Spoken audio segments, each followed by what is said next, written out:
2014లో BJP గవర్నమెంట్కి వచ్చిన తర్వాత యూఏపీఏని విస్తృతంగా వాడడం మొదలెట్టింది. ఆ టైంలోనే మీకు గుర్తుంటే ఎన్ఐఏ కూడా ఫామ్ అయింది. ఈ యూఏపీఏ వచ్చినప్పుడే ఎన్ఐఏ, నేషనల్ ఇన్వెస్టిగేటివ్ ఏజెన్సీ కూడా ఫామ్ అయింది, కొత్తగా పెట్టారు. 2014 నుంచి యూఏపీఏ విస్తృతంగా విరివిగా వాడటం మొదలెట్టారు. జేఎన్యూ స్టూడెంట్స్ మీద, జర్నలిస్టుల మీద, భీమా కోరేగావ్ కేసులోనేమో వరవరరావు, సాయిబాబా,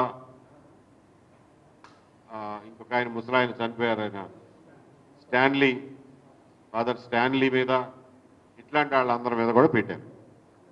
అంటే నోరెత్తితే ఈ చట్టాన్ని ఉపయోగించారు. అది గ్రాస్ మిస్యూజ్.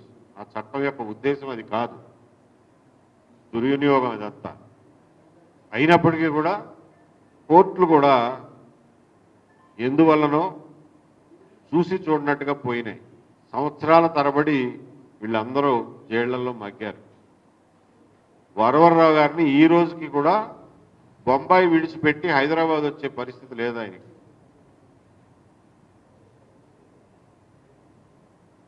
ఆయన తీవ్రమైన అనారోగ్యంతో ఉన్నాడు. అయినా సరే సొంత ఇంట్లో చివరి రోజులు గడిపే అవకాశం కూడా ఆయనకి లేకుండా కండిషనల్ బెయిల్లో బొంబాయిలోనే కూర్చోబెట్టారు. మేము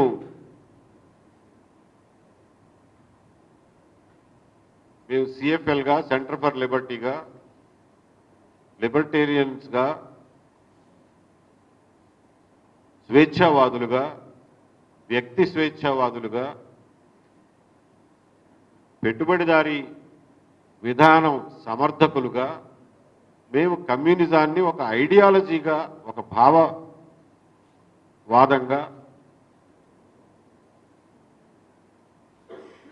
ఒక ఐడియాలజీగా తీవ్రంగా వ్యతిరేకిస్తాం. మేము దానికి ఆపోజిట్. వాళ్ళు అటువైపున ఉంటే మేము ఇటువైపున ఉంటాం.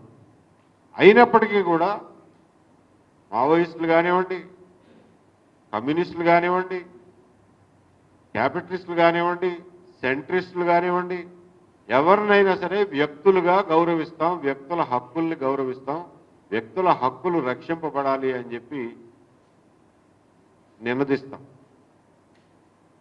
ఆ సందర్భంగా ఆ రకంగా మేము మాట్లాడేది ఏంటంటే, ఈ రోజున రావణ్ మీద పెట్టినటువంటి యూఏపీఏ కేసు ఏదైతే ఉందో ఆ ఉగ్రవాద నిరోధక చట్టం యొక్క ఉద్దేశాలకి పూర్తి వ్యతిరేకం. రావణ్ మీద పెట్టిన 20 పేజీల రిమాండ్ రిపోర్టు చదివాను. ఇందులో పెట్టిన సెక్షన్లన్నీ చదివాను. ఆ సెక్షన్లో ఒక్కొక్క సెక్షన్ అర్థం ఏమిటో తెలియనివి తెలుసుకున్నాను. ఇందులో వాళ్ళు పెట్టినటువంటి ఎవిడెన్స్ కానీ, ఇందులో వాళ్ళు పెట్టినటువంటి రావణ్ చేశాడు అని చెప్తున్నటువంటి పనులు కానీ, అవి ఏవి కూడా యూఏపీఏలో పెట్టిన సెక్షన్ 13 కానీ, సెక్షన్ 39 కింద కానీ ఎట్టి పరిస్థితుల్లోనూ నిలబడవు. అంతవరకు చట్టం తెలిసిన వాడిగా ఆ మాత్రం చెప్పగలను. మరి ఎందుకు పెట్టారాయా? జడ్జి గారు రిమాండ్ ఎందుకు ఇచ్చారు అని అంటే, విచారణలో ఆ సెక్షన్లు నిలబడతాయా లేవా అనేది వేరే విషయం. రిమాండ్ ఇవ్వటానికి పోలీసులు చెప్పిన కారణం అది వేరే అంశం. పోలీసులు ఏం చెప్పారంటే, లేదండి చూచాయిగా ఈయన మావోయిస్టు సానుభూతి పడని చెప్పి ఫలానా రాతల ద్వారా తెలుస్తుంది, కాబట్టి ఆయన ఫోను, ఆయన కంప్యూటర్లు, ఆయన ఇళ్ళు, ఆయన ఆఫీసులు, ఆయన బ్యాంక్ అకౌంట్లు అన్నీ వెతికితే కానీ ఈయన ఏమైనా వాళ్ళకి ఆర్థికంగా కానీ వేరే రకంగా కానీ సహాయం చేశాడో లేదో తెలీదు. ఇదంతా దర్యాప్తు చేయాలంటే టైం పడుతుంది. దర్యాప్తు చేసే టైంలో ఆయన కనుక బయట ఉంటే మా దర్యాప్తుకి ఆటంకం కలుగుతుంది, కాబట్టి జైల్లో ఉంచండి, రిమాండ్ ఇవ్వండి అని చెప్పి రాశారు. అందువల్ల రిమాండ్ వచ్చింది తప్ప ఇందులో పోలీసులు ఉటంకించినటువంటి రావణ్ చర్యల ఆధారంగా అతను యుఏపిఏ కింద శిక్షార్హుడు అని కాదు అతనికి రిమాండ్ ఇచ్చింది.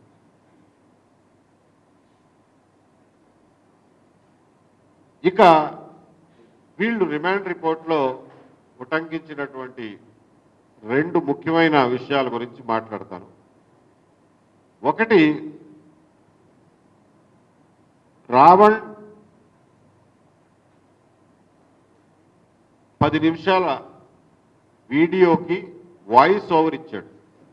వెనకాల నుండి వాయిస్ ఓవర్ ఇచ్చాడు. రాసింది వేరే వాళ్ళట, వాయిస్ ఓవర్ ఇచ్చాడు. అందులో కొన్ని ముక్కలు కత్తిరించి దాన్ని ఇందులో రాశారు. ఆ 10 నిమిషాల సారాంశం రాయిలా ముక్కలు కత్తిరించి రాశారు. ఆ ముక్కల్లో ఏముందంటే హిడ్మా చనిపోతే, హిడ్మా కానీ కేశవరావు కానీ చచ్చిపోతే ఇంకొక హిడ్మా పుడతాడు, ఇంకొక కేశవరావు పుడతాడు, పోరాటం ఆగదు అన్న ముక్కలు కత్తిరించి. మీరెవరైనా కానీ మీరందరూ చదువుకున్న వాళ్ళు కాబట్టి ఆ 10 నిమిషాల వీడియో రిమాండ్ రిపోర్ట్లో ఉంది. ఇది వాళ్ళ సోషల్ మీడియాలోనే దొరుకుతుంది. ఆ లింకులోకి వెళ్ళి చూస్తే ఆ 10 నిమిషాల్లో ఆ రాసిన వారు ఎవరో తెలియదు కానీ వాయిస్ ఓవర్ ఇచ్చింది రావణ్.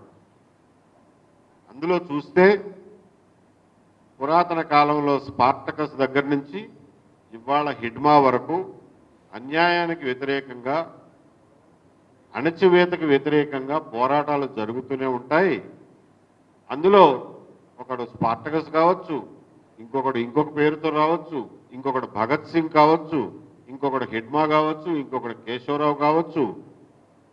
పోరాట రూపాలు మారొచ్చు, ఆయుధాలు మారొచ్చు, ప్రదేశాలు మారొచ్చు, వ్యక్తులు మారొచ్చు, కానీ పోరాటం కొనసాగుతూనే ఉంటుంది అని చెప్పి అది సారాంశం ఆ 10 నిమిషాల్లో.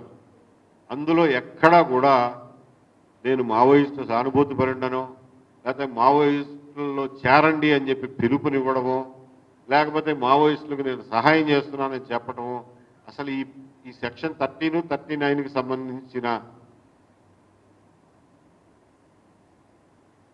ఇంగ్రీడియంట్స్ అంటారు, ఇంగ్రీడియంట్స్ ఎక్కడ లేవు. అది ఒకటి ప్రేక్షక మహాశయులకి అలాగే మీడియా మిత్రులకు కూడా తెలియజేస్తున్నారు. ఇంకొకటి వాళ్ళు ఇందులో ఉటంకించింది, మిగిలిన సెక్షన్లు పెట్టారు కదా, 147, 148, 152, 192, 197, 353. అందులో అవేవి యూఏపీఏకి సంబంధించినవి కాదు, అవన్నీ బిఎన్ఎస్కి సంబంధించి.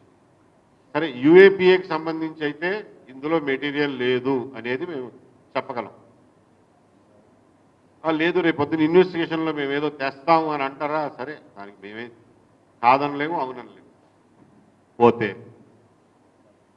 ఇంకొక విషయం,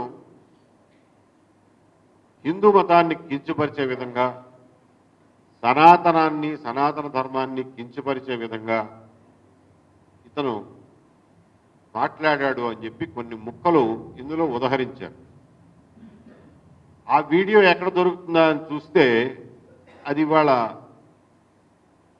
యూట్యూబ్లో ఎక్కడ దొరకట్లా. వీళ్ళు రాయటమేమో కొన్ని వీడియోలు ఆయనే డిలీట్ చేశారని అన్నారు. నాకు మిగిలిన వాళ్ళు చెప్పింది ఏంటంటే, ఆ వీడియో నవంబర్ 25లో పబ్లిష్ అయినప్పుడు చాలామంది దాని మీద రిపోర్ట్లు కొట్టారు. దానివల్ల యూట్యూబ్ వాళ్ళే దాన్ని డౌన్ చేసేసారు, డిలీట్ చేసేసారు. అది వాళ్ళ దొరకడం లేదు, మా దగ్గర కూడా లేదు అన్నారు. ఎవరన్నా అప్పట్లో డౌన్లోడ్ చేసుకుంటే వాళ్ళ దగ్గర ఉంటుంది, చూడండి.